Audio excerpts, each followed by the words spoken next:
The majority of these girls wound up pregnant, having young children, they themselves being children.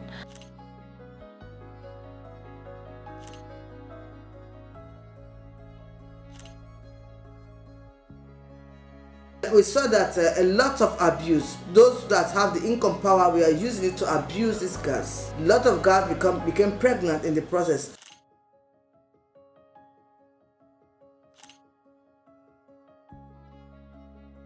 The child, we are suffering from two problems. One, they have been sexually violated, and secondly, they are not going to school. You see, they say pictures are worth 1,000 words, but the pictures we saw, the stories we saw, are much more than 1,000 words. We got to see stories of girls being violated, girls whose rights had been violated, who had been sexually violated, sexually exploited, and eventually denied their right to education. And so this story is about these girls and their tenacity. The story about Sierra Leone is a story for the books.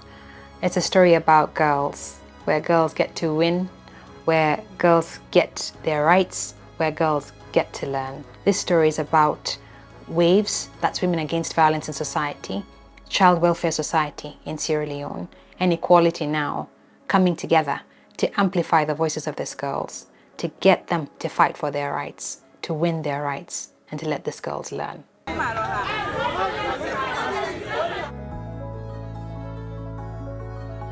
Enter 2014, and we have the Ebola crisis. We all can recall just after the Ebola pandemic, which created a lot of negative impacts around the world and also Sierra Leone. Schools were closed for a very long time. Most of these girls were violently abused, sexually violated. There's restriction of movement, and girls were being violated in private spaces, either within homes or when they were going out in child-led households to seek to earn a living or to eke a living for their own homes. Sexual exploitation was also on the rise, with adults actually having transactional sex with children. Enter 2016, and the government issues a ban.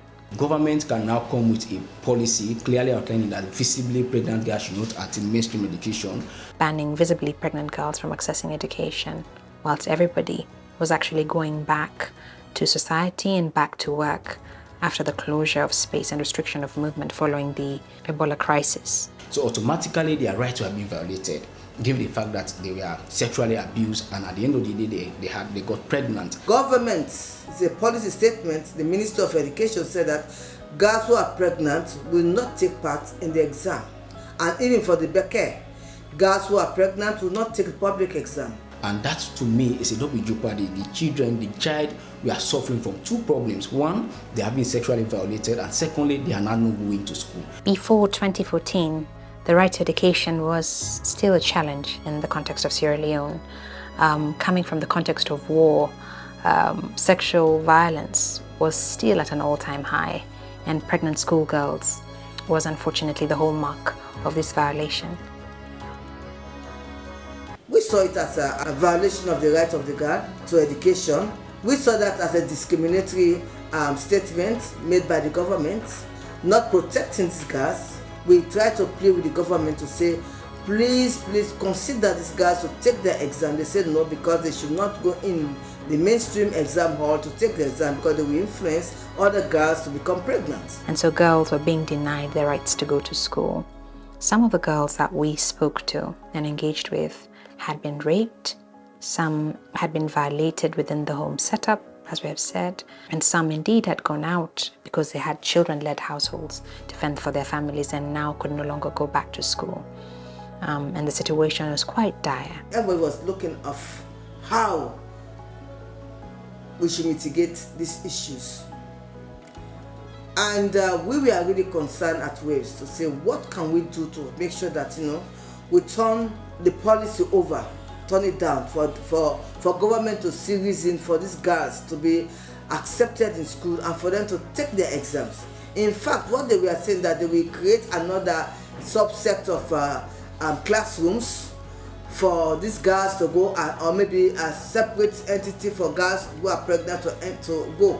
And in this process, they start to make some shifts, And it didn't work at all, because these girls who were going there, they were provoked, criticized, they were discriminated. Some of the teachers who were assigned would just go at their own leisure time when they feel like, and so the girls become frustrated in attending these schools. Most of the people were just focusing on the pregnancy, and which was wrong to me.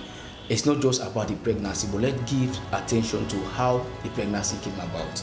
Because if we are talking about children or girls at that time, most of them were under the ages of 18, and that tells us that they cannot consent. So for us, for me, at Waves, we are saying that this is very absurd. This should not happen, because how can a pregnancy influence other girls in school, in class, in exam? It was a long fight. You can see here a network of civil society actors who had engaged locally.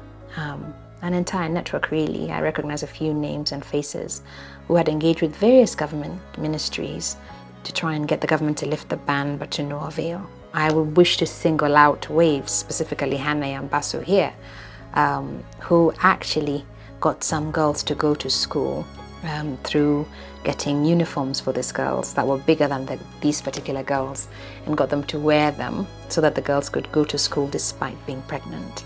Look here, we convened first in Sierra Leone and quickly following after here in Nairobi in what we call a litigation surgery to pull together strategy, both being advocacy and in-court strategy, to litigate and bring a case to court to champion the rights of these girls.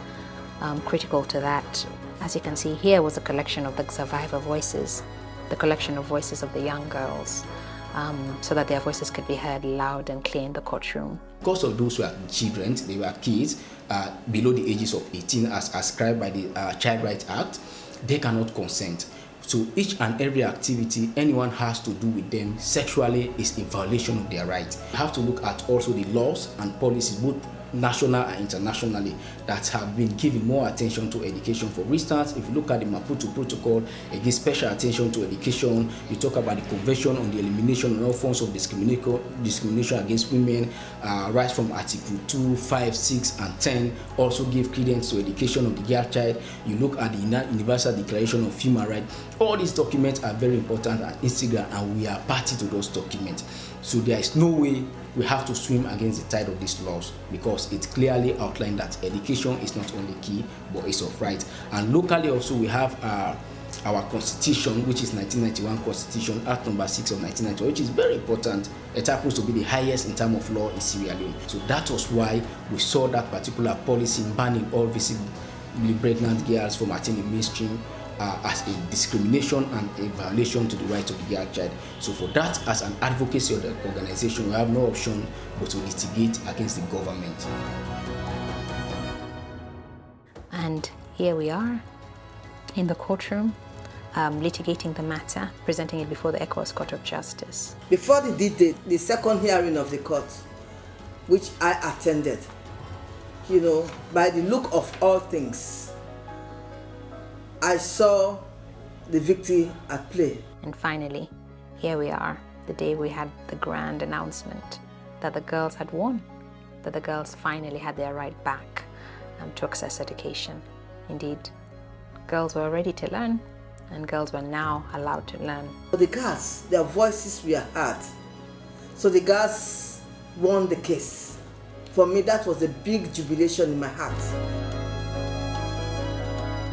It's really commendable that the government of Sierra Leone has embraced the decision of the ECOWAS Court on human rights and taken all the recommendations. Now, therefore, it's high time to work all together to address the drivers that perpetuate violence against girls.